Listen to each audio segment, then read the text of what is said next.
Hi guys! For today, let's learn Cantonese. Okay? Ito translate natin yung Tagalog sa Cantonese. What is Cantonese? Cantonese is the language they are using in Hong Kong. Okay? Chinese din siya pero Cantonese. Okay? Ngayon, sasabihin ko siya sa Tagalog or ita-translate din natin siya sa English. Tapos, saka natin siya sasabihin sa Cantonese. Okay? Just for fun. Okay? Just for fun. Okay. Ang una nating words na itatanong ay, ano sa Cantonese ang walang pera? Ang walang pera. Ano? Ano ka mo? Walang pera? Loko mong bata ka.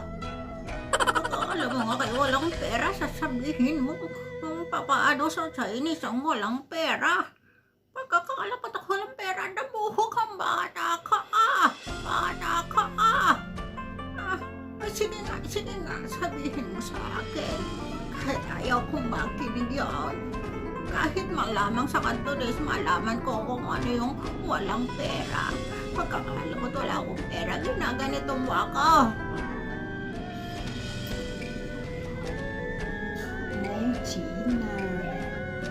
Mochin. Pero pagka nilaro mo siya, pag sinabi mo siya kanang, wala nga akong pera, kaya, wala nga ang pera, parang ganun. Sabi, Mochin na. Pero pagka sinabing, pag sinabing walang pera, sabi lang ay Mochin. Chin is money. Mo is wala. Mochin. Ganon. Mochin. Okay? Ano naman sa halimbawa yung nakakainis ka? Nakakainis ka. Parang ganyan.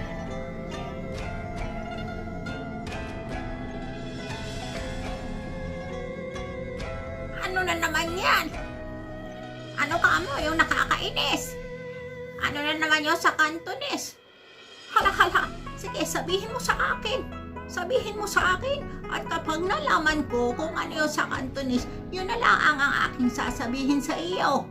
Kapag ikaw ako'y naiinis sa iyo, ay yun na lang ang aking sasabihin sa iyo. Ay sige, sabihin natin at nang malaman din ng maraming tao kung ano yung bagay nakakainis na sa Cantonese. Sige, at sa susunod ay yun ang aking sasabihin sa iyo, ha? Kaya humanda, ihanda mo yung iyong tenga.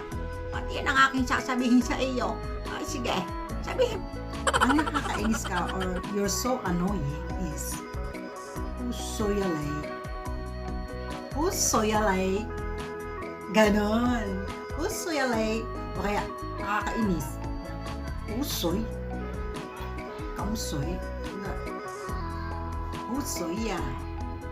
Usoyalay. Parang ganon. Nakakainis ka. Parang ganon. You're so annoying. Nakakainis ka. Parang ganon. Okay. Ano naman yung may boyfriend ka ba? Wow, boyfriend. Oh. Ang may boyfriend ka ba is boyfriend means lampangyang. Sa Cantonese is lampangyang is boy. So yalay, parang ganun. Nakakainis ka, parang ganun. You're so annoying. Nakakainis ka, parang ganun. Okay. Ano naman yung may boyfriend ka ba? Wow, boyfriend. Oh. Ano ka mo? Boyfriend? Sa Cantonese? Ala, siya palagay mo bagay. Bagay nang sa edad ko bagay itong inengay. Palagay mo bagay nang ako'y magkaka-boyfriend pa. Ha, ineng? Palagay mo baga kaya ako'y makakamit pa ng Chinese diyan. Ha? Sabihin mo nga, ineng, ako'y turuan mo, ineng, na Cantonese, ha? At baka mamaya ako'y makamit ng malay mo ako'y makamit din ang aking forever. Sige, ineng, sige, turuan mo ako. Ano yun sa Cantonese? Sige, ineng, salamat, ineng, ha? Salamat, ako'y tinuturuan mo ako ng Cantonese. Salamat ng marami. Ang my boyfriend ka ba is boyfriend means lampangyang. Sa Cantonese, lampangyang is boyfriend. Okay? So, ita-translate natin na, may boyfriend ka ba? Yamo lampangyawa. Meron ka bang boyfriend? Do you have boyfriend? So, ita-translate natin. Sa Cantonese is Yamo lampangyawa. Yamo lampangyaw. Parang ganon.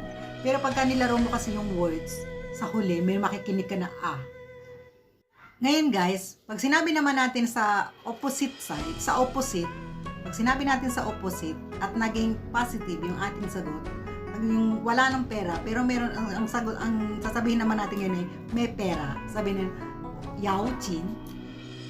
May pera is yao chin. Yao means meron. Chin is money. Okay? Tandaan nyo yan.